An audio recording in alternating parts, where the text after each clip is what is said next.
Voilà, nous lisons la parole du Seigneur. J'ai intitulé ce message « L'Église du Dieu vivant ».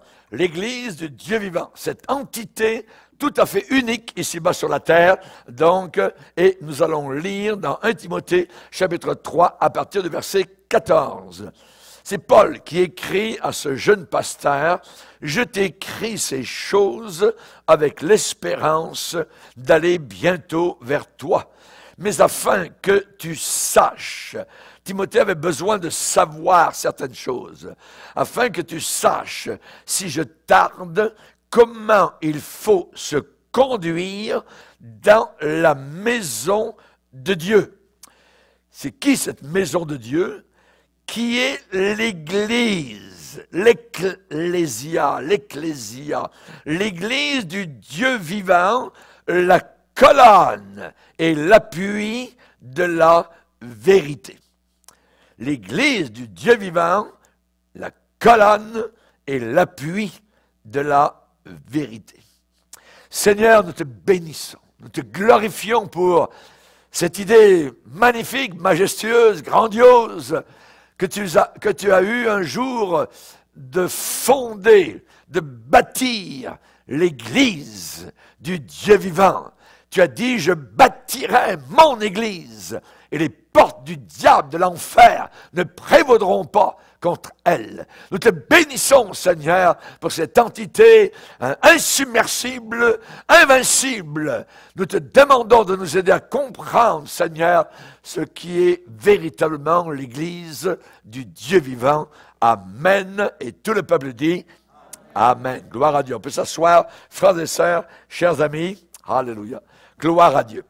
L'Église du Dieu vivant. Je dirais, après, personnellement, pour moi, après ma famille, rien ne compte plus pour moi que l'Église. L'Église est très importante. Je ne comprends pas comment certaines personnes se disant chrétiennes disent qu'ils n'ont pas besoin d'Église, que l'Église, ça ne veut rien dire. Je ne comprends pas cela parce que tout le Nouveau Testament est basé, entouré, enveloppé par l'Église. L'Église, l'Ecclésia, cette entité formidable, glorieuse, dans laquelle Dieu nous introduit. Dès qu'on est sauvé, Dieu nous introduit dans l'Église. Il nous amène à l'Église de Dieu. On ne peut pas être un chrétien dans sa cuisine, année après année, sans pasteur, sans conseil, c'est impossible. On a besoin de direction, on a besoin de soins pastoraux, on a besoin d'enseignants qui vont nous garder loin des écueils, loin des fausses doctrines, loin des dérives, nous avertir, signalant certaines choses qui se passent pour justement nous aider à grandir dans la foi et à parvenir à cette unité de la foi. Cela est important. Et ici, dans ce passage que nous avons lu, il est dit, l'Église du Dieu vivant, ce qu'elle est véritablement, la colonne et l'appui de la vérité. La vérité, elle est dans l'Église. Et c'est l'Église du Dieu vivant qui est cette colonne puissante. Et le diable, où est-ce qu'il travaille? Autour de la colonne. Et il essaie de donner des coups de butoir, donc pour essayer de défoncer, d'écraser, de faire écraser la vérité si la colonne ne tient plus la vérité. L'Église du Dieu vivant, la véritable, parce que le diable a son église, les homosexuels ont leur église, les satanistes ont leur église. Aujourd'hui, le mot église ne veut plus dire grand-chose. Nous avons besoin de voir ce que la Bible, littéralement, déclare sur l'église. Moi et mon épouse, nous avons donné notre vie pour l'église. Savez-vous pourquoi? Parce qu'un jour, j'ai lu que Jésus avait donné sa vie pour l'Église, qu'il aimait l'Église. Pourrais-je haïr ce que Dieu aime? Comment ces gens qui disent qu'ils n'ont pas besoin de l'Église, que l'on ne voit jamais à l'Église, vont-ils se présenter devant Dieu? ils n'aiment pas la maison de Dieu sur la terre, comment vont-ils aller à la maison de Dieu au ciel? On a un problème grave avec ces vierges folles. Et là, particulièrement au travers de l'histoire, je dirais, de tous ces siècles passés, le corps de Christ sur la terre a formé, je dirais, a tissé une histoire des plus étonnantes. On a essayé de la détruire, on a essayé de l'enterrer, on a essayé de la persécuter, de l'éteindre comme en étant une bougie, et voilà qu'elle jaillit encore au XXIe siècle, aussi belle qu'au 1er siècle. Alléluia. Gloire au Seigneur. Il y a eu évidemment un élément de protection qui est évidemment l'Esprit de Dieu, l'Esprit du Seigneur. Merci Seigneur. L'Église ne peut être expliquée que par le surnaturel. Nous vivons dans le surnaturel. Vous qui faites partie de l'Église de Dieu, qui aimez l'Église du Seigneur, eh bien, vous êtes un miracle. Vous êtes un miracle. Je suis un miracle. De par mon salut, de par la croix du calvaire, ma vie a été transformée, littéralement. On peut être changé, littéralement, à l'âge de 11 ans, quand on donne notre vie à Jésus-Christ. C'est ce qui est arrivé à ma chère épouse. À 11 ans, elle a donné sa vie à Jésus. Sa vie a été totalement changée, radicalement. Elle s'est sentie comme une pécheresse, ayant tous les péchés du monde sur son cœur, à l'âge de 11 ans. Ça, c'est le Saint-Esprit qui convainc de pécher. Pourquoi? Parce que l'homme, de par lui-même, il ne voit pas suffisamment ce qu'il est véritablement. Il a besoin d'un agent extérieur, d'une personne divine appelée le Saint-Esprit, pour qu'il soit convaincu de péché, de justice et du jugement à venir. C'est le Saint-Esprit qui fait cela. Dieu, au travers des siècles, a toujours eu un peuple qui lui appartienne. Et ce peuple, au travers des persécutions, au travers du Moyen-Âge, au travers des bûchers, au travers des tueries qui ont eu lieu, eh bien, toujours a résisté. L'Église du Seigneur a toujours été là quelque part. Il y a beaucoup de dictateurs fous, je dirais, des conquérants fous qui ont fait erreur de penser que parce qu'ils avaient forcé l'Église à se cacher, comme dans les catacombes, ou à se terrer, je dirais, loin de leurs yeux, alors qu'ils avaient maintenant éteint sa voix, éteint la voix de l'Église, ils avaient étouffé la voix de l'Église, ils avaient soufflé sa vie comme on souffle une bougie. Pff, jamais de la vie. L'Église de Dieu est surnaturelle. Elle passe au travers. Elle résiste, elle est conduite surnaturellement par la puissance du Seigneur.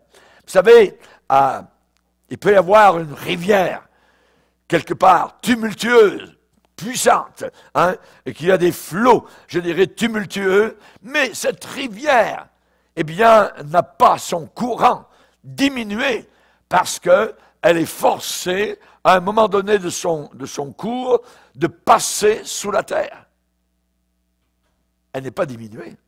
Elle continue à faire son chemin, même sous la terre, pour jaillir, rejaillir quelque part ailleurs. Et évidemment, donc, quelle est l'eau la plus pure? L'eau la plus pure, c'est le courant qui jaillit clair comme du cristal dans les rayons du soleil après avoir forcé son cours au travers du rocher solide. Alléluia. Dans le Jura, en France, moi et mon épouse, nous avons visité, je ne me rappelle plus la source, je pense que c'est le Doubs, quelque chose, je ne sais pas exactement, mais nous avons été voir cela parce que c'est vraiment beau à voir.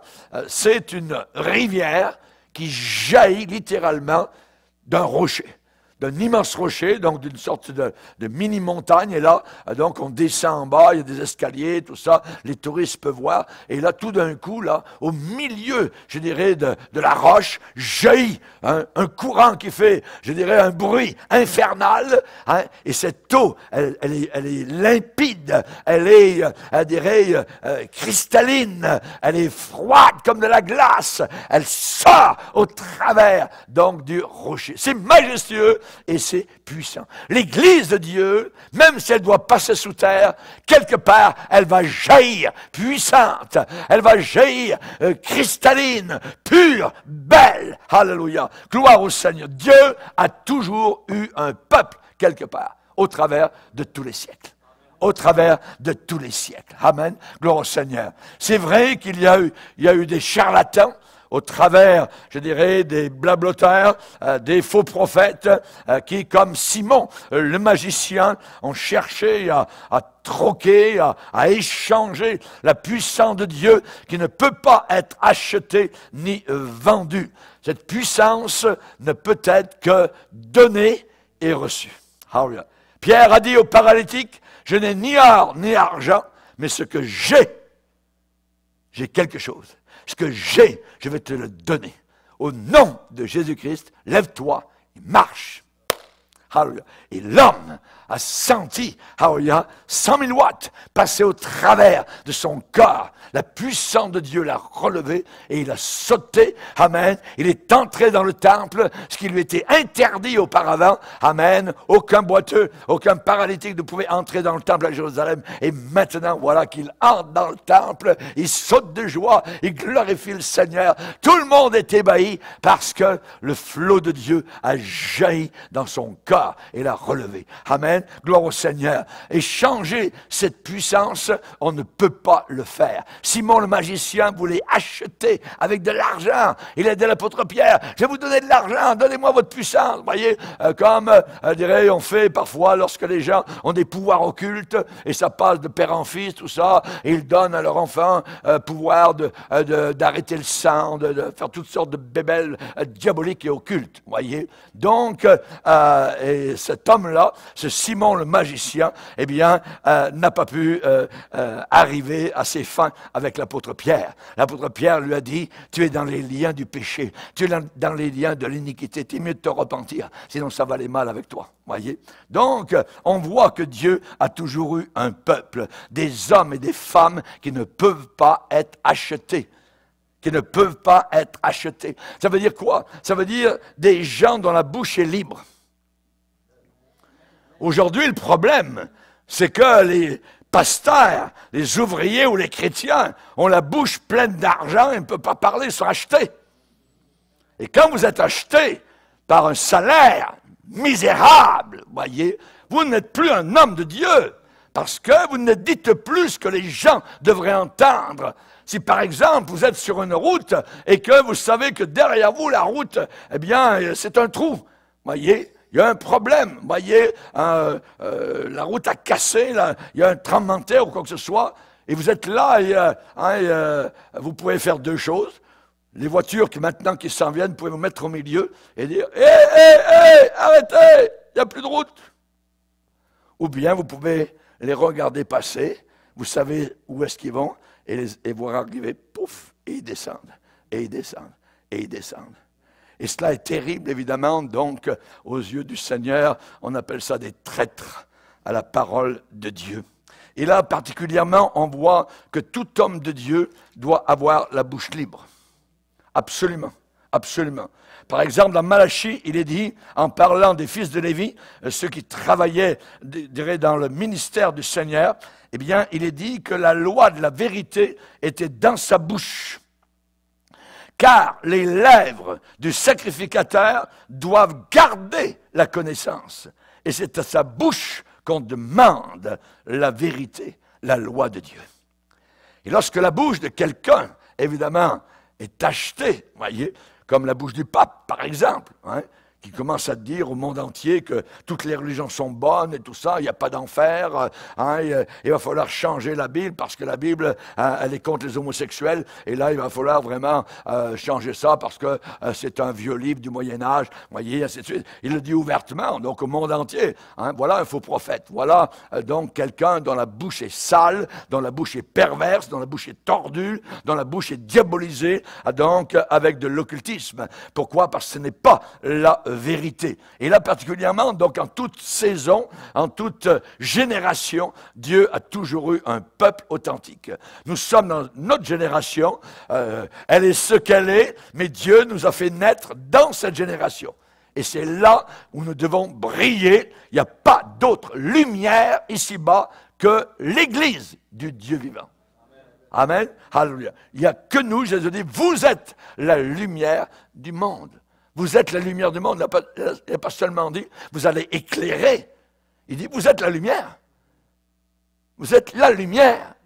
La lumière va évidemment donc allumer les autres, éclairer. Mais évidemment, on est cette lumière. C'est vrai qu'il y a toujours eu des temps de prospérité, d'abondance, où le message de l'Église a presque été éteint, où le message de l'Église a presque été dilué, oublié, je dirais, par ceux qui intelligemment savaient ce qu'ils faisaient et donc ne voulaient pas que la vérité puisse jaillir. Et là donc, ces gens-là cherchaient à rendre le message attirant. Rendre le message attirant socialement, très bien organisé, apportant des profits financiers. Vous voyez, il y a toujours eu des gens comme cela. Et c'est vrai que le message, à certaines époques, a été recouvert d'or. A été recouvert d'or, a été drapé, recouvert de pourpre, a été incrusté de diamants, et je dirais très mal représenté, ridiculisé, méprisé, dédaigné et même rejeté. Qu'est-ce que nous avons lu sur l'Église du Dieu vivant, colonne et appui de la vérité. Colonne et appui de la vérité. À la fin des temps arrive une génération de gens qui n'ont pas connu Dieu, qui ne connaissent pas Dieu, une génération, je dirais, juste de TikTok, voyez, et de choses semblables. Et évidemment, ces gens-là ne connaissent pas la puissance de Dieu, n'ont pas la crainte du Seigneur, et ils ont un message à eux. Oh, ils croient en Dieu, oui, ils le disent, tout ça, nous croyons en Dieu. Et la Bible déclare que ces gens-là vont dire, à la fin des temps, nous mangerons notre pain. Ça veut dire quoi? Ça veut dire nous mangerons non pas le pain de Dieu, la parole de Dieu, mais notre pain à nous, notre évangile à nous, un autre genre d'évangile à nous. Et les hommes sont capables d'inventer donc un autre Dieu. Mais le commandement dit, tu ne te feras pas d'autre Dieu. Donc c'est le Dieu de la Bible, vous voyez, qui est important. On peut se construire un Dieu à notre image. Et cela va être démoli par le Seigneur parce que ce n'est plus le vrai Dieu, c'est une idole. Donc ces gens-là disent, nous mangerons notre pain et nous nous vêtirons de nos habits. Quel est l'habit du chrétien? C'est la justice de Christ. Il nous a revêtus de sa justice à lui, pas à nous. Mais eux, ces gens-là, vont dire autre chose, un autre genre de message. Nous nous vêtirons de nos habits, fais-nous seulement porter ton nom. Donc, fais-nous seulement porter le nom de chrétien. On veut se servir de toi, Jésus. Oui. Et là, particulièrement, c'est ce que ces gens font aujourd'hui. Ils ne vivent pas du tout pour le Seigneur. Ils ne sont pas sauvés et se croient sauvés. C'est la raison pour laquelle, un jour, au jour du jugement, le Seigneur va dire à certains, je ne vous ai jamais connu. Mais on a été à l'église, mais on a fait des miracles en ton nom, on a parlé pour toi, on a témoigné. Oui, attends. Quelle sorte de Jésus? Est-ce que c'est le Jésus de la Bible? Est-ce que Jésus ensanglanté à la croix du Calvaire, ressuscité d'entre les morts, qui revient avec gloire? Je ne vous ai jamais connu. Donc, cela est très important. Et c'est la raison pour laquelle il ne suffit pas de dire « Jésus, Jésus, mon Dieu, ainsi de suite, Seigneur, Seigneur ». Voyez, Jésus l'a bien déclaré dans Matthieu chapitre 7, ce ne sont pas tous ceux qui disent « Seigneur, Seigneur » qui entreront dans le ciel, mais uniquement ceux qui font, faire, agir. C'est là où le pneu touche l'asphalte. Voyez, agir, nos actions démontrent. Pas uniquement des paroles, blablabla. Voyez, les actions parlent bien plus que les paroles. Et on sait particulièrement donc que selon les époques différentes, les disciples de Jésus parfois ont été élevés, je dirais, comme des dirigeants sacrés, quasiment des demi-dieux devant qui le peuple, je dirais, se mettait à genoux, hein, ou alors les vrais chrétiens, eh bien, ont été martyrisés comme des hérétiques. Il y a eu l'Inquisition, rappelez-vous, donc en France, en Espagne, la Saint-Barthélemy, hein, où à Paris, le sang a coulé, lorsque les cloches d'une église catholique, Saint-Barthélemy, ont sonné, tous les Parisiens avaient le droit de tuer tout protestant qui protestait contre l'église catholique. Et il est dit que les rigoles, donc, des rues de Paris ont été remplies d'un flot sanguin. Inimaginable. Inimaginable. Voyez, les Huguenots, Savonarola, on lui a demandé de renier Jésus. C'est un catholique, le pape lui a demandé de renier. On l'a élevé avec une corde, une poulie, on l'a laissé tomber par terre. Mais paf, on l'a remonté, renie la Bible, renie Jésus. Non, je ne renierai pas, paf, on l'a retombé par terre jusqu'à ce qu'il meure. Chers amis, sont des véritables hommes de Dieu qui ont tenu jusqu'à la fin. Et au travers de tout cela, le peuple choisi de Dieu et élu de Dieu, eh bien, marche dans cette armée de gens humbles qui ne peuvent être ni achetés, ni flattés, ni rendus au silence. On en a un premier cas dans la parole de Dieu. Vous savez qu'Abel n'est plus vivant, il est mort, mais la Bible a un mot sur Abel. Il dit « Abel parle encore ». Abel parle encore, quoique mort. Abel parle encore, ça rime, quoique mort. Il parle par un témoignage puissant. Il témoigne par sa foi dans le sang qui a coulé de son agneau. Alléluia. Alors que son frère, religieux aussi, invoquant Dieu, les deux ont invoqué Dieu. Et la Bible dit dans le Nouveau Testament que son frère Caïn était du diable. Il appartenait au diable. On peut appartenir à Satan tout en évoquant Dieu. Il faut le savoir. Il faut le savoir. Voyez. Jésus a dit, ne craignez pas ceux qui tuent le corps et qui après cela ne peuvent plus rien faire. Ne peuvent plus rien faire. Que votre corps soit noyé, que votre corps soit brûlé, que vous soyez en cendres. Alléluia, ça n'a aucune importance.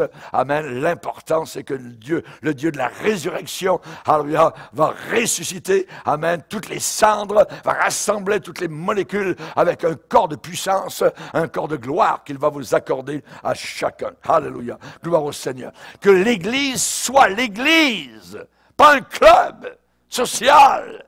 Que l'Église soit l'Église. C'est quoi l'Église? Le corps de Christ. C'est le corps de Christ. L'Église n'est pas un lieu de spectacle.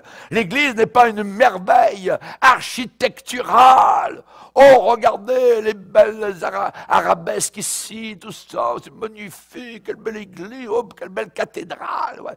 So what? Ça va faire quoi? Vous voyez, c'est tous les gens qui entrent sont morts spirituellement et vont en enfer. Hein? Donc, hein, l'Église, le corps de Christ, n'est pas un lieu de spectacle, n'est pas une merveille d'architecture, n'est pas un lieu d'amusement. Lorsque l'Église dérive, elle devient tout cela. Elle devient tout cela. L'Église, à ce moment-là, veut épater comme elle est vide à l'intérieur, qu'il n'y a plus la vie spirituelle, le Saint-Esprit se retire, et là, à ce moment-là, il faut remplir le vide. Comment est-ce qu'on remplit ce vide? Eh bien, par les spectacles, par les amusements, par la musique, par les lumières qui bougent, qui brillent, tout ce que vous voulez. Ce n'est plus la parole de Dieu qui a l'autorité. C'est une Église qui sera vomie, littéralement, de la bouche du Seigneur. Voyez. Donc, Samson, lorsqu'il s'est éloigné du Seigneur, tout d'abord, vous savez qu'il a joué avec la pornographie, il a joué avec les femmes, son problème était sexuel, et en même temps, il était homme de Dieu, mais en même temps, il jouait dans les ténèbres. La nuit, il était debout, au lieu de dormir. Il était debout et puis il visitait, évidemment, donc les lieux abominables de son époque. Ça n'a pas changé, les prostituées. Jusqu'au jour où le Seigneur a agi. Le Saint-Esprit s'est retiré de lui. Et le problème, c'est qu'il ne le savait pas. Et aujourd'hui, il y a toute une église, toute une série d'églises, tous des mouvements d'églises qui ne savent pas que le Saint-Esprit s'est retiré d'eux. Et alors, il a pensé que sa force était encore avec lui, la force spirituelle, elle s'était retirée. Et là, les Philistins, les Palestiniens de l'époque, l'ont entouré de chaînes et lui ont percé les 2 yeux. C'est quelque chose. Quand vous avez un homme de Dieu qui ne voit plus rien, à cause du péché. Le péché aveugle à chaque fois. C'est une règle, personne n'échappe à cela. Il n'y a personne au travers des siècles qui a échappé à cette règle-là. Personne ne gagne dans le jeu du péché. Et à ce moment-là, les Philistins l'ont pris, l'ont amené, et on dit « Hé, Samson, amuse-nous! Amuse-nous! » Donc, si Samson représente l'Église de la fin des temps, l'Église de la fin des temps est un lieu d'amusement. On va à l'église pour s'amuser, pas pour écouter la parole de Dieu, pas pour s'éloigner du péché, pas pour purifier notre âme. Non, pour s'amuser, uniquement pour rencontrer donc un tel. On pourrait faire de la business avec un tel, ainsi de suite. C'est plus Jésus, c'est plus la croix qui est intéressant, c'est plus la nouvelle Jérusalem qui est attirante. Non, c'est la terre, les choses de la terre. Et Paul va dire dans Philippiens 3, ils ne pensent qu'aux choses de la terre. Ils sont ennemis de la croix de Jésus-Christ. Être ennemi de la croix de Christ, c'est quelque chose. Et Paul dit, ils sont perdus. Ce n'est pas une petite affaire. Ils sont perdus. Des supposés chrétiens ennemis de la croix de Christ, ils ne pensent qu'aux choses de la terre. Tout ce qui les intéresse, la terre. Eh bien, je crois vraiment que le monde a besoin de quoi? D'une nouvelle révélation de l'Église vivante. Colonne et appui de la vérité. La vérité. C'est l'Église de Dieu qui possède toute la vérité. Ce message est inacceptable dans le monde psychologisé d'aujourd'hui. Tu dis que tu as toute la vérité. Oh yes! J'ai toute la vérité contenue entre Genèse, premier chapitre, et Apocalypse 22. Tout ce que j'ai besoin de savoir, et c'est là, dans ce livre. C'est inattaquable. Des générations ont essayé de brûler ce livre. Ils ont cassé leur marteau et l'enclume reste encore là. Alléluia. Merci Seigneur. Merci Seigneur. Alléluia. Les portes de l'enfer ne prévaudront pas. Voilà ce que dit le Seigneur Jésus-Christ. Donc, l'Église, elle est là pourquoi? Pour refléter l'amour du Seigneur. C'est une merveille. Alléluia. Gloire à Dieu. L'amour de Dieu a été déversé dans notre cœur par le Saint-Esprit.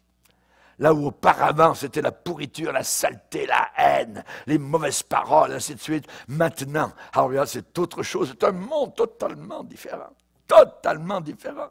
Et l'Église, elle est là pour refléter la majesté de Dieu, la puissance de Dieu, la crainte qui lui est due, sa passion sur la croix. N'oublions jamais le sang qui a coulé, son triomphe.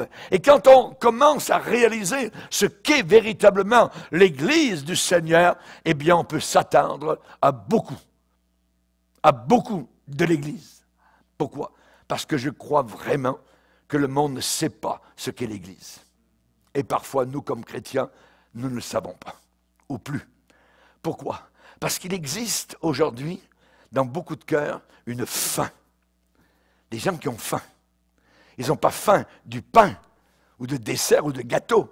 Ils ont faim de la parole. Ils veulent entendre la véritable parole de Dieu. Et leur oreille sait discerner dans les lieux religieux où ils vont. Et ils savent que ce n'est plus la parole de Dieu. Ils ressortent vides, affamés. Quelqu'un pourra me donner la parole de Dieu? Pasteur, nous entendons ce cri qui nous arrive d'Europe, d'Afrique. Est-ce que vous avez des églises comme vous en Afrique, pasteur, ou comme en Europe, ainsi de suite? Est-ce qu'il y en a? On aimerait, là, parce que dans nos églises, c'est plus ça, c'est rien. On peut avoir un dimanche un curé qui vient nous prêcher dans notre église évangélique. Une autre fin de semaine, c'est la femme du pasteur qui fait une série de conférences sur la psychologie, tout ça, blablabla. Bla, bla. C'est plus la parole de Dieu. Et évidemment, il y a une faim, il y a un désir profond aujourd'hui qui existe pour connaître la vie de résurrection du Seigneur Jésus au travers de son corps terrestre, au travers de l'Église, voyez, faim et soif d'entendre la parole de Dieu. Alors évidemment, nous allons faire très attention à ceux qui sont dans l'Église, ceux qui ne veulent pas qu'on leur demande quoi que ce soit. Je vais à l'Église, mais ne me demandez rien du tout à faire. Moi, je me méfie de ces gens-là. Grande méfiance. Parce que quand on est dans l'Église du Seigneur, eh bien, on va essayer de faire tout ce que nous pouvons en notre pouvoir pour aider cette Église à être une bénédiction, à grandir, à aller de l'avant. Et si je peux aider, quand je pense à ma belle-mère, passée 85 ans, qui était encore à la garderie avec des bébés, pour aider l'Église, afin qu'il y ait des jeunes couples qui puissent entendre la parole de Dieu pendant qu'on garde leur bébé à la garderie. Donc, évidemment, moi, je n'accepterai pas personnellement une église médiocre. Moi, je veux que mon église, où je suis pasteur, puisse grandir, s'accroître et arriver à s'élever au niveau demandé dans les Saintes Écritures. Je suis tellement enthousiasmé par les possibilités du corps de Christ. C'est inimaginable. Le potentiel énorme de grâce souveraine de Dieu à l'intérieur de l'Église. L'Église du Dieu vivant. Il est vivant, mon Dieu. Alléluia. Cette Église, au travers duquel il est vivant, est la colonne et l'appui de la vérité. Alors, tout d'abord, premièrement, l'Église de Jésus-Christ doit adorer Dieu. Nous devons être des adorateurs. Des adorateurs du Seigneur. L'adoration, qu'est-ce que c'est, pasteur? L'adoration, ce n'est pas nécessairement la louange. Même si la louange est un des nombreux aspects de l'adoration. La louange, c'est une adoration vocale. La louange, c'est rendre notre amour, donc présenter notre amour envers ce Seigneur. Et nous ne devons pas négliger, évidemment, donc, cette pratique de louer le Seigneur, parce que Dieu habite au milieu des louanges de son peuple. Voyez, c'est ce que le psaume 22 nous déclare. Et Ézéchias, ce roi qui a été guéri et à qui Dieu, alors qu'il était sur le point de mourir, Dieu le donnait 15 ans de plus. Voyez, il a dit, Ézéchias, le vivant, c'est celui qui te loue, Seigneur. Amen. Donc, ne vont pas négliger cela. Mais l'adoration va plus loin que cela. L'adoration, c'est quoi? C'est la révérence donnée à un être divin. La révérence donnée à un être divin. Dieu est Dieu, et je lui dois toute ma révérence. Le problème dans ce monde est décrit dans Romains 1er chapitre, où il est dit, puisque au travers de la nature, les étoiles, la puissance de Dieu, le soleil, la circulation, le mouvement giratoire de la planète autour du soleil, eh bien, les gens voient.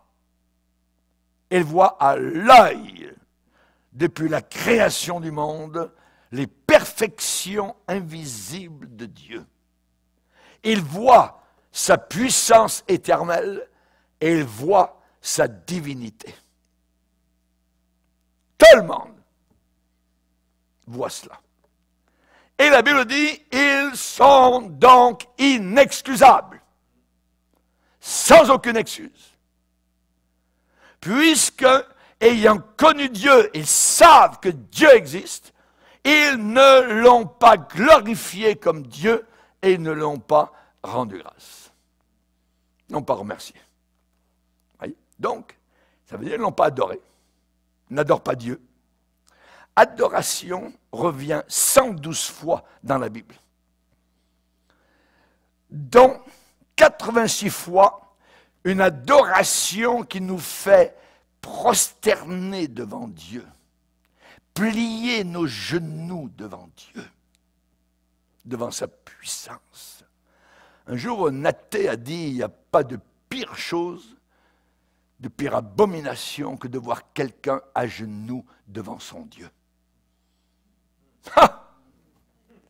C'est la plus grande chose, la plus merveilleuse chose, d'être à genoux devant notre Dieu. Daniel à Babylone, 3 fois par jour, se mettait à genoux devant le Seigneur. Jacques, le pasteur de Jérusalem, il est dit que dans le lieu où il priait, c'était comme c'était tellement usé qu'il pouvait rentrer quasiment ses genoux à l'intérieur des marques donc dans le sol où il priait. Quand il allait dans son lieu de prière, tchouk, il enfonçait ses 2 genoux, vous voyez, au même endroit. Gloire à Dieu. Merci Seigneur, merci Seigneur, amen.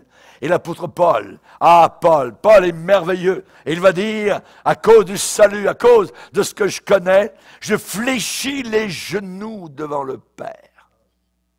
Je fléchis les genoux devant le Père, duquel tire son nom toute famille dans les cieux et sur la terre. Je fléchis les genoux devant le Père. L'adoration, amen, c'est aussi se prosterner devant le Seigneur. C'est exprimer, je dirais, l'acte et l'attitude appropriée pour adorer une divinité souveraine. Il est souverain. Alléluia. Il est Dieu. Et il a des droits exclusifs sur nous. Amen. Nous devons les comprendre et nous devons accepter les droits qu'il a sur chacun d'entre nous. Alléluia. Merci Seigneur. Et aujourd'hui, il est possible de louer Dieu de façon tellement superficielle le dimanche matin ou à d'autres réunions que l'on n'atteint pas du tout le niveau véritable d'adoration que le Seigneur demande lui-même. Par exemple, prenons le passage où Jésus a rencontré la Samaritaine. La Samaritaine, elle a vu qu'à un moment donné, elle était comme coincée parce que le Seigneur lui a dit certaines choses sur sa vie que pas très belles.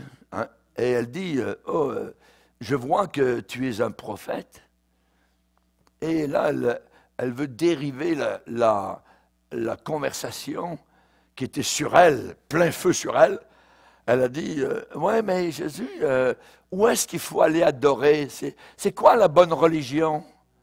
Où est-ce qu'on doit aller adorer le Seigneur? Les Juifs là-bas, à Jérusalem, ils disent ceci, les Samaritains disent cela.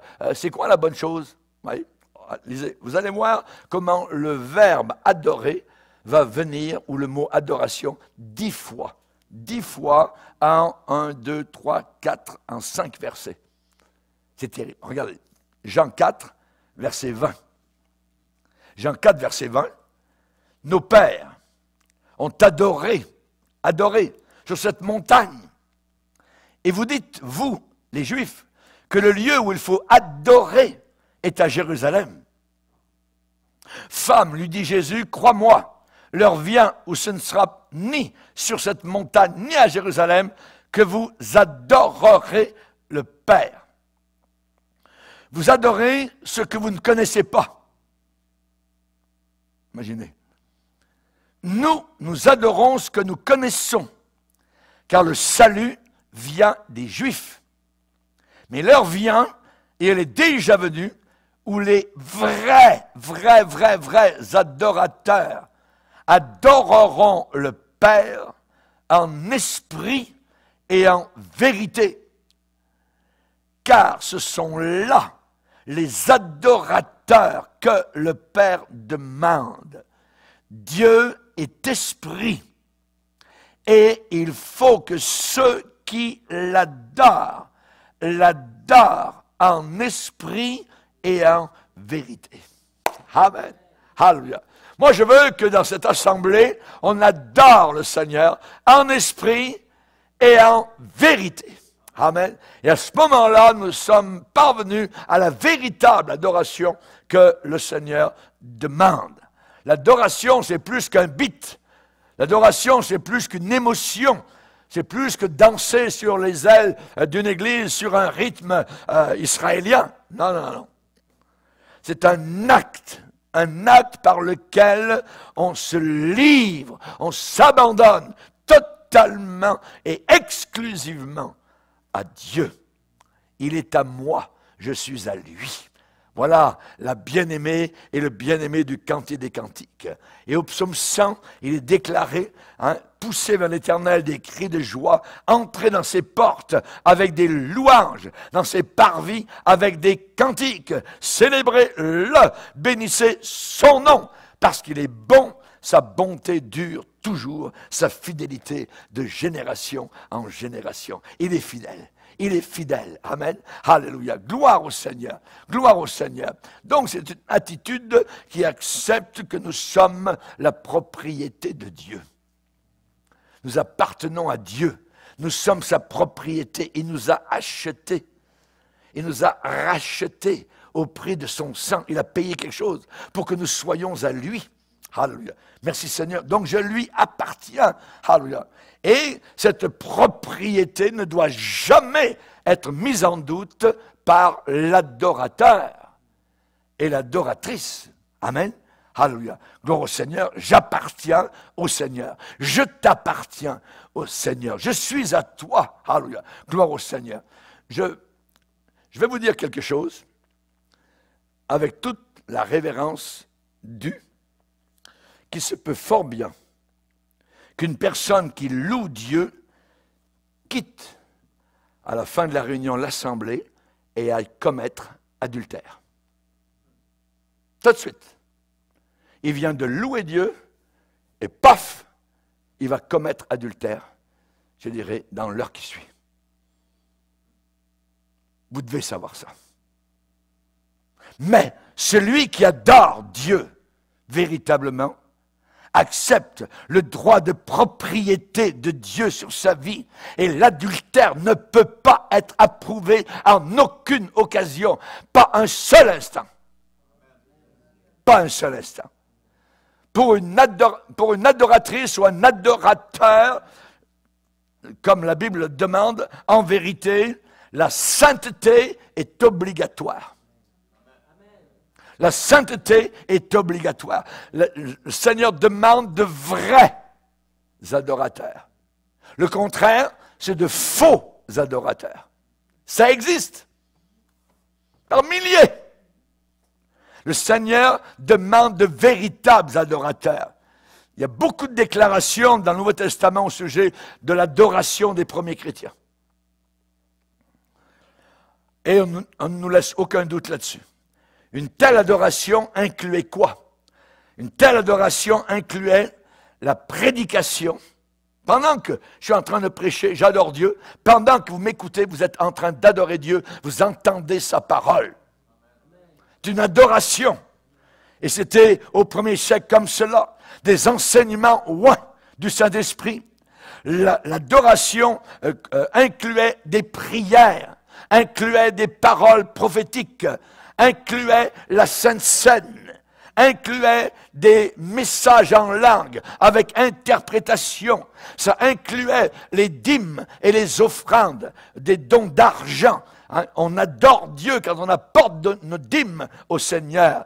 Cela comprenait des bénédictions variées, des réponses d'assemblée. Amen, pasteur. Quand vous dites Amen, pasteur, vous êtes en train de dire oui, Seigneur, c'est une réalité, c'est vrai. J'adore Dieu, je bénis Dieu, je remercie Dieu pour sa parole. Mais c'est une adoration. Le baptême d'eau, c'est une adoration. Lorsqu'on ouvre le baptistère et qu'on baptise quelqu'un, on est en train d'adorer le Seigneur. La personne baptisée adore Dieu. Le pasteur qui baptise la personne adore le Seigneur. Les gens qui regardent cela sont en train de bénir Dieu et de l'adorer. Alléluia. Vous voyez comment l'adoration prend, je dirais, un élan bien plus large que ce que nous pensons. L'adoration dans le Nouveau Testament est concentrée sur les actes du salut, la délivrance du Seigneur. Beaucoup de temps était donné donc dans le Nouveau Testament pour, je dirais, les leçons de l'Ancien Testament. Les leçons de l'Ancien Testament, particulièrement les prophètes.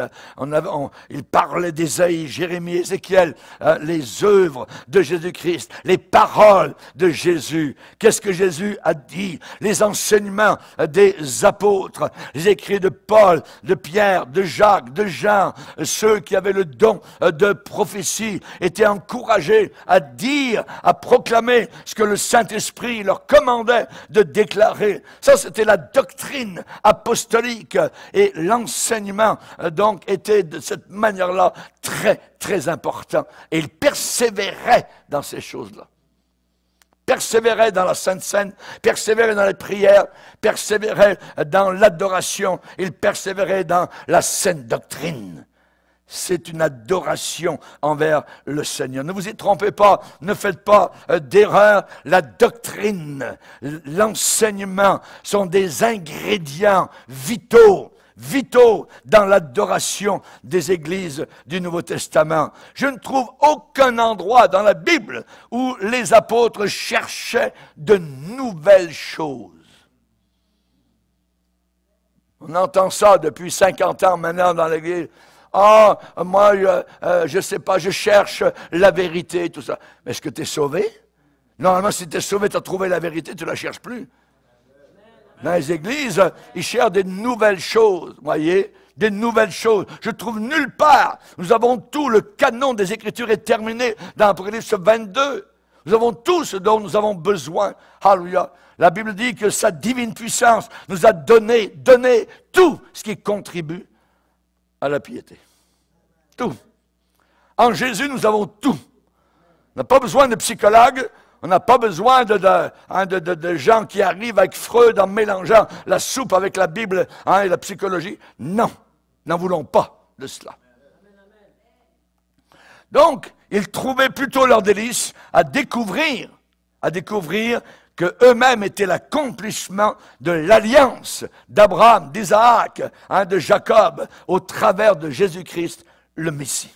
Le Messie. Ils persévéraient dans la prière. Ils persévéraient dans l'adoration. Lorsque la persécution arrivait et qu'ils étaient libérés de la prison, ils allaient vers les leurs. J'aime cette expression. Ils allèrent vers les leurs. Les leurs, ça veut dire ceux qui étaient comme eux, ceux qui étaient de la même famille, les chrétiens. Amen. Ils allaient vers les leurs et ils élevèrent à Dieu la voix tous ensemble. Alors, tous ensemble, ils ont élevé la voix au Seigneur. Vous savez, parfois, dans certaines églises, la prière, c'est, si vous êtes, je dirais, 25, autour d'une table, là, on est en train de prier, c'est chacun son tour, puis chacun attend. Vous voyez, qu'est-ce qu'il va dire lui, qu'est-ce qu'il va dire elle, tout ça. Nous, c'est plus facile, on bypass tout ça, voyez, tous ensemble, amen.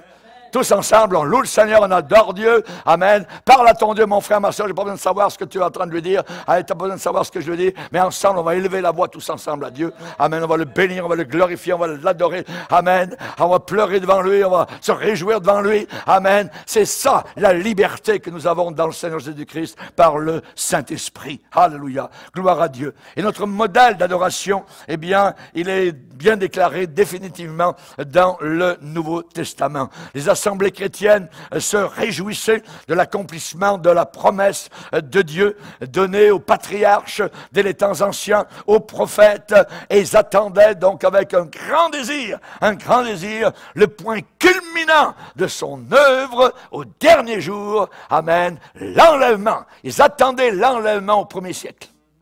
Imaginez, voyez, imaginez-nous, amen, où nous sommes parvenus, comment nous sommes proches, très très proches, donc encore plus que eux. Mais nous ne savons pas quand.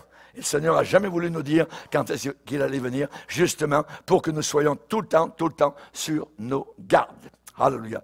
L'Église du Dieu vivant. L'Église du Dieu vivant. Nous ne sommes pas quelque chose de mort. Amen.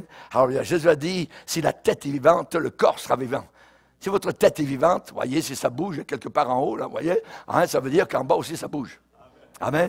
La tête bouge, la tête est vivante, donc le reste, les membres du corps sont vivants. Ils ont dit, je vis je vis, moi la tête, et vous, corps, mon corps sur la terre, vous vivrez aussi. Alléluia. Vous avez la vie, vous aussi. Merci Seigneur. Il nous partage sa vie. Alléluia. L'Église du Dieu vivant. Alléluia. Gloire au Seigneur. Et l'Église, donc, aussi, une deuxième chose, eh bien, non seulement elle adore, mais elle se tient solidement sur les Écritures. Sur ce livre. Amen. Sur la parole de Dieu. Qu'il soit dit, amen, qu'il soit dit que la seule chose au monde à laquelle Dieu est lié, c'est d'honorer sa parole. C'est d'accomplir sa parole éternelle. Rien d'autre. Ce qui l'intéresse, ce n'est pas nos bâtiments. Ce qui l'intéresse, ce n'est pas nos façons de diriger une assemblée. Ce qui l'intéresse, ce n'est pas notre musique. Ce qui l'intéresse, ce n'est pas nos belles petites productions. Non, c'est sa parole. Seulement sa parole. Que faisons-nous avec sa parole? Cela est très important. Et ça ne me fait absolument rien d'être, je dirais, dogmatique sur ce point-là. Amen. Un prédicateur du Dieu vivant croit à la parole. Il étudie la parole de Dieu. Il prêche la parole de Dieu. Timothée, applique-toi à la lecture des Écritures. Timothée, il viendra un temps où les hommes ne supporteront plus la sainte doctrine. Alors prêche la parole de Dieu. Que des gens sont venus vers moi, pasteur, je bénis le Seigneur pour votre assemblée, parce que vous prêchez encore la parole. Alléluia. Prêchez la parole. Mais ma vie, elle est autour de la parole. Ma vie, c'est ça, d'étudier et d'annoncer le message de Dieu. Applique-toi à la lecture, applique-toi à l'étude, prêche la parole, insiste en toute occasion, favorable ou non, insiste en toute occasion. Parce qu'il viendra une époque, et nous y sommes, où les hommes ne supporteront plus la sainte doctrine. Voyez, on doit donner du temps, beaucoup de temps à la parole de Dieu. Pas à nos révélations personnelles, à nos petites idées favoris, à nos rêves, tout ça. Repousse les discussions folles et inutiles. Voyez, repousse cela, hein, les fables, les histoires à dormir debout. La parole de Dieu ne peut pas être l'objet d'une interprétation particulière. Voyez, un pasteur va dire, ça veut dire ça. Un autre pasteur va dire sur le même passage, ah non, ça veut dire autre chose. Non! La parole de Dieu ne peut pas être l'objet d'une interprétation personnelle, d'une interprétation particulière. Non. Voyez, il y a une interprétation et c'est celle du Seigneur. Toute l'Écriture est inspirée de Dieu. Amen. C'est vrai, dans l'Église de Dieu, on peut avoir dans une assemblée des annonces à faire, tout ça, mais dans certaines assemblées, ça serait une merveilleuse bouffée, je dirais, d'air frais, si la plupart des annonces étaient reléguées à la filière numéro 13. On perd du temps. Il y a des gens qui vont faire les annonces pendant un quart d'heure. On perd du temps. Puis ensuite, à la fin, on va avoir un petit quart d'heure pour la parole. Vous voyez? Attends. Ou alors, c'est bon d'avoir de la musique, voyez, mais la parole de Dieu doit avoir le haut du pavé. La parole de Dieu doit avoir le haut du pavé, la prééminence, voyez. Donc, l'Église aussi, en terminant, doit être impliquée à fond dans le témoignage. Dans le témoignage, voyez, l'évangélisation. Parler, si je suis sauvé, il y a un désir, il y a un feu qui est en moi, il faut que je lui parle, il faut que je lui dise, il est en danger. Il ne connaît pas le Seigneur, donc s'il meurt, il va en enfer. Donc, Jésus a dit, allez par le monde entier. Allez par le monde entier. On se rappelle, amen, à la réunion de Vendée passée, on a parlé du Macédonien.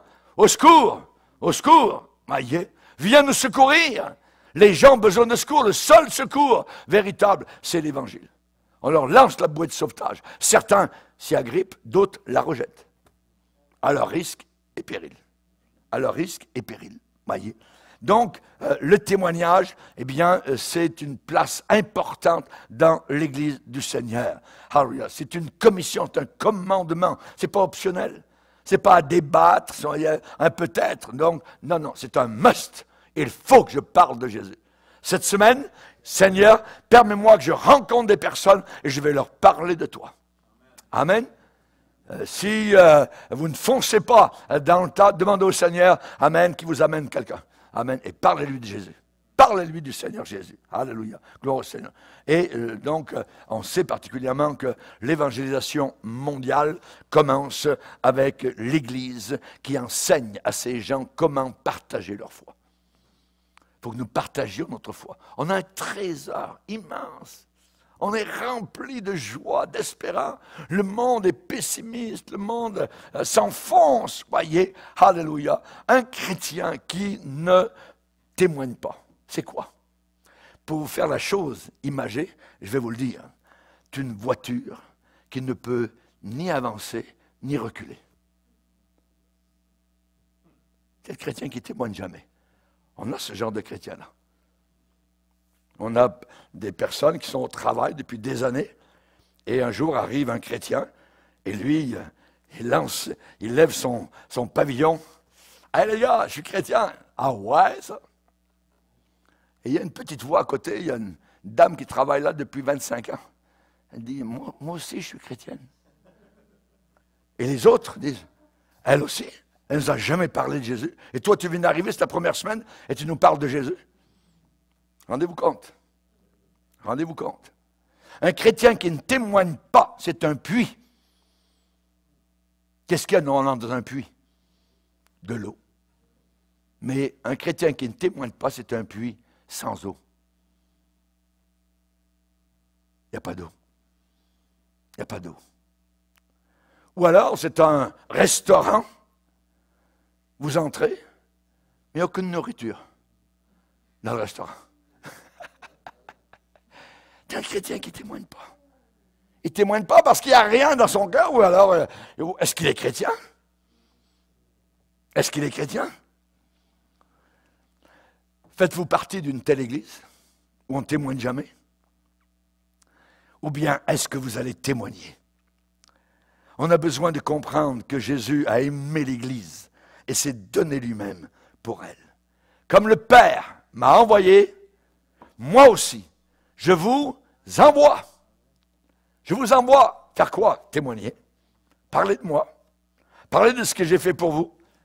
Ouais, mais pasteur, je n'ai pas les réponses à tout ça, ce qu'ils vont me demander, tout ça. N'attendez pas d'avoir les réponses. Ils auront le temps de descendre en enfer pendant, 20 fois. Mais parlez de ce que vous connaissez. J'étais aveugle, maintenant je vois. J'étais un aveugle, maintenant je vois. Voyez. Vous savez, avant que Jésus revienne, il va se passer quelque chose d'assez particulier.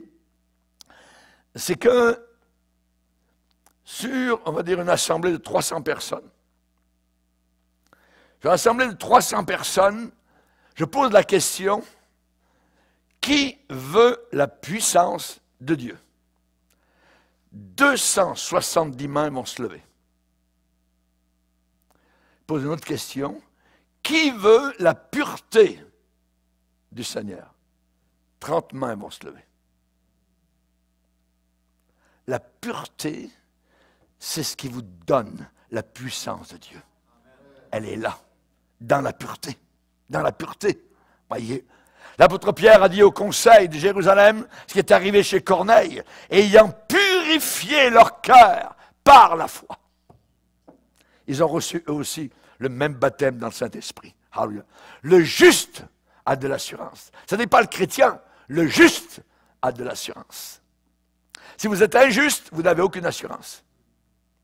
Si vous vivez dans le péché, vous n'avez aucune assurance. Il y a une race qui se croit pure et qui n'a pas été lavée de sa souillure. Alors que va faire le Seigneur? Je vais vous le dire, l'Église n'est pas prête. Elle n'est pas prête pour le retour de Jésus. Alors dans Malachie, il y a une prophétie qui nous parle d'une purification surnaturelle qui s'en vient sur la maison de Dieu. Lisez avec moi dans Malachie. Dans Malachie, chapitre 3, il est dit, verset 1er, « Soudain entrera dans son temple le Seigneur que vous cherchez, et le messager de l'alliance que vous désirez. Voici, il vient, dit l'Éternel des armées. Qui pourra soutenir le jour de sa venue, qui restera debout quand il paraîtra? car il sera comme le feu du fondeur, comme la potasse des foulons. Il s'assiera, fondra et purifiera l'argent. Il purifiera les fils de Lévi. Il les épurera comme on épure l'or et l'argent. Soudainement, c'est une prophétie double. Ça parle de la première venue de Jésus, mais ça parle aussi de la deuxième venue du Seigneur Jésus. Il va revenir, n'oubliez pas, soudainement. Et le mot, il est là, soudain. Soudain, entrera dans son temple. Soudain, soudain, tout à coup, voyez. Donc, il va revenir soudainement, comme un voleur dans la nuit, mais d'abord, il va purifier son Église. Nous ne sommes pas prêts pour la venue du Seigneur Jésus. Est-ce que c'est aujourd'hui ce que nous voyons, cette Église triomphante, une Église qui convoite, une Église qui divorce, une Église qui est déprimée, une Église qui a l'esprit du monde, une Église qui s'accroche au matérialisme, au succès, une Église qui est compétitive, tiède, adultère, riche avec beaucoup de biens, qui aime le plaisir plus que Dieu. Alors, ce n'est pas ce genre, évidemment, de personnes ou d'églises que le Seigneur vient chercher. Ma Bible dit que Jésus revient pour une Église triomphante, victorieuse, sans tache, ni ride, aucun signe de vieillissement, pour un peuple dont les affections sont sur les choses d'en haut, et dont les mains sont propres, et dont le cœur est pur. La question n'est plus qu'est-ce que je peux obtenir de ma foi. Quel miracle peut-il faire pour moi? Mais la question, comment pourrais-je me tenir devant lui? Je serai au jour du jugement. Qui pourra soutenir le jour de sa venue? Qui restera debout quand il paraîtra? La question n'est plus comment est-ce que je me sens, voyez? Quels sont mes feelings? Quels sont mes sentiments? Voyez, être heureux, ainsi de suite, obtenir les désirs de mon cœur. Non, non, non. La question est, pourrais-je soutenir le jour de sa venue, quand je devrais me tenir tout seul devant le trône du jugement? Tout seul. La Bible dit que c'est une chose terrible que de tomber entre les mains du Dieu vivant. La crainte de Dieu. Est-ce que j'ai négligé Jésus?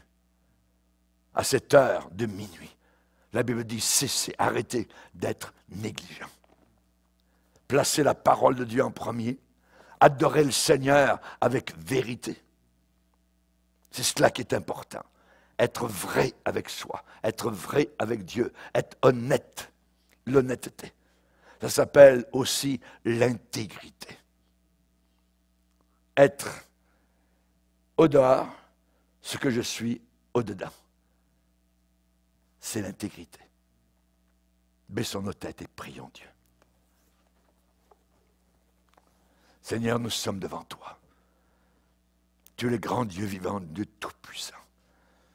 Tu es le El Shaddai. Rien ne passe inaperçu à tes yeux. Même pas un cheveu qui tombe à terre. Même pas un moineau. Seigneur, tu es là présent. Tu connais nos vies, tu connais l'Église.